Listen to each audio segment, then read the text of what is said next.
steel cut oats. This is another versatile breakfast dish. This one does take more preparation than some of the other ones that we've shown, but some advantages to using steel cut oats are that it's a less processed type of oat than, say, the old-fashioned or rolled oats, certainly much less processed than instant oats.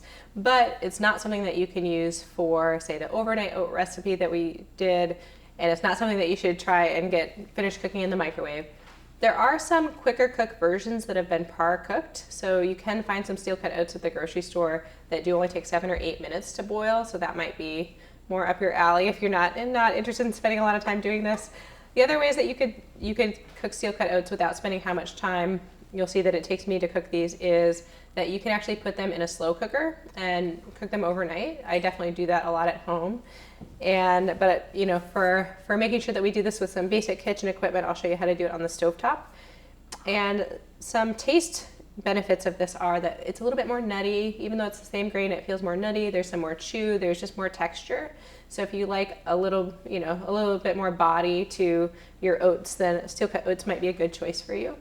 And then once they're finished, we'll show you, just like we have with some of the other recipes, using a beautiful variety of toppings to really build upon the foundation of the steel cut oats. So steel cut oats can be delicious, just like oatmeal, with some cinnamon, small amount of brown sugar, honey, just like a little bit to sweeten, or no added sugar at all, and just using some dried fruits or fresh fruits. But I like to add things that have some healthy fats, like some nuts and seeds, which we have here. And then I do like a mix between dried and fresh fruit. I feel like you get some more concentrated sweetness with the dried fruit.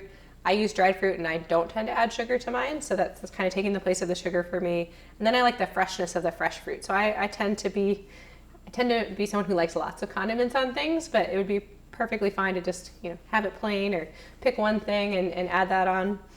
And again, this is nice for putting out for a family who has different flavor preferences, so that they can pick and choose what they do and don't want to have in their breakfast. So I'm just going to heat up my pan. I'm going to put my water in there first. So it's basically easy to remember. You can cook whatever amount you want. It's 3 parts water to 1 part steel cut oats. And then to bring out a little bit of the flavor, I tend to add a pinch of salt. You can certainly omit that if you're avoiding adding salt. You do want to wait to add the salt until your water is boiling. If you put the salt in before your water is boiling and it just goes and sits on the bottom of the pan, it will actually start to erode some pans. So if you have pans with little spots all over the bottom, you may have boiled pasta and thrown the salt in too soon, or done something else where you're putting salt in before it's boiling, and that's what's causing it. All right, so we have our water at a nice boil here. And then now it's okay to salt, so we'll just do a little pinch of salt. Again, totally optional. And then I'm going to stir in my steel cut oats. You can whisk them or stir them, it doesn't matter. They're not going to clump. It actually takes them a while before they start to absorb liquid.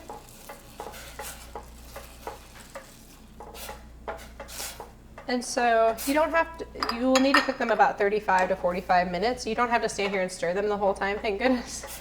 Because I feel like maybe very few people would make steel cut oats.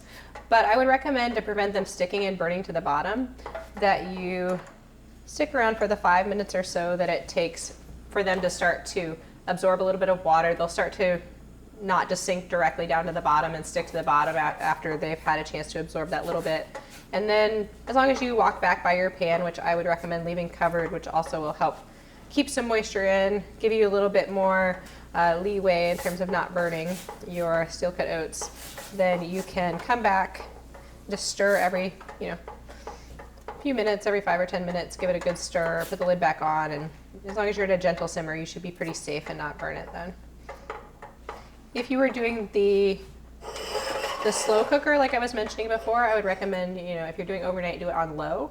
And you want to put just a little bit of extra water, a little bit more than the 3-to-1 ratio. Even though, in theory, none is evaporating from the slow cooker, it does just tend to, the slow cooker does get a little bit warmer and will tend to stick to the bottom if you don't have a little bit extra. Just, maybe a 1/4 cup extra would be fine per cup of steel cut oats. So my stir here is just falling directly back down to the bottom. That means we're not quite ready to walk away from it.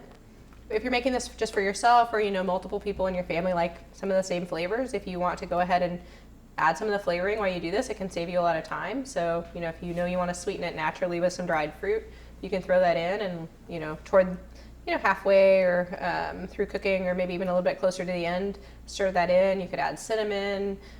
When you're all done, you could finish it off with, some non-dairy or dairy milk.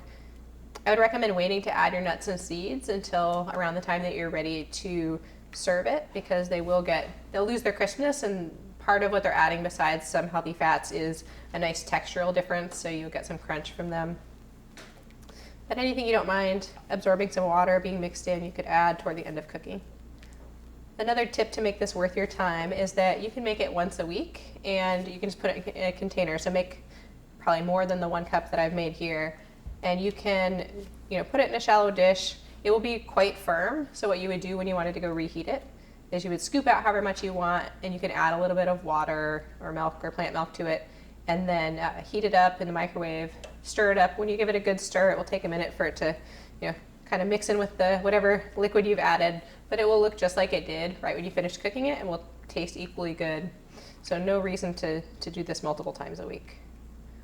Okay, so I've been stirring this, keeping an eye on it for about 5 minutes. The liquid's starting to thicken. When I stir it, it's not like it was at the beginning where the oats would just sink right to the bottom as soon as I stopped stirring. They're staying a little suspended in the liquid, and at this point is when you can not continue to stir. Come by every 5 to 10 minutes, give it a quick stir. You want to put it on the lowest setting that you can on your stove top. So I'll just turn this way down. We're also going to cover it. So remember, when you cover a pot, the heat is going to increase in the pot. And so you want it as low as possible. We just want a very gentle simmer. If you have it up too high, it's going to be much more likely to burn.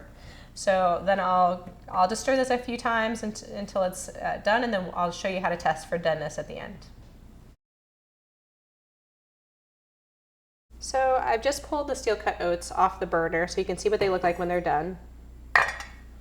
And one thing I want to show you is a lot of times when you take it off, it'll be a little bit stuck. It shouldn't be burnt, but it'll be a little bit stuck to the bottom.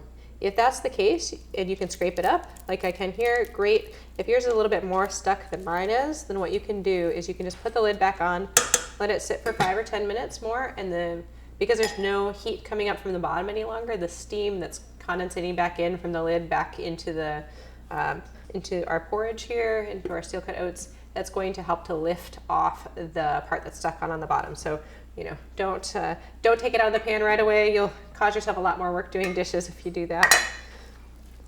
All right, so we'll go ahead and give this a good stir. So I'm just going to test this. It does take a bit to cool off, so you really want to try just a tiny bite so you don't burn yourself.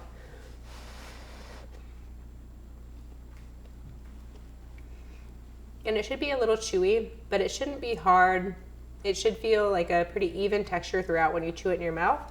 And then it's done. If it's undercooked, it'll be quite hard, might be starchy. That's what you're trying to avoid. And so now I'll show you how to dish it up. A couple of things. You can keep all the toppings individual, as I mentioned, or you can stir some in. So if everyone in the family, say, wanted raisins and cinnamon, adding them when it's warm, it actually helps to hydrate some of that dried fruit, makes it plumper and taste sweeter.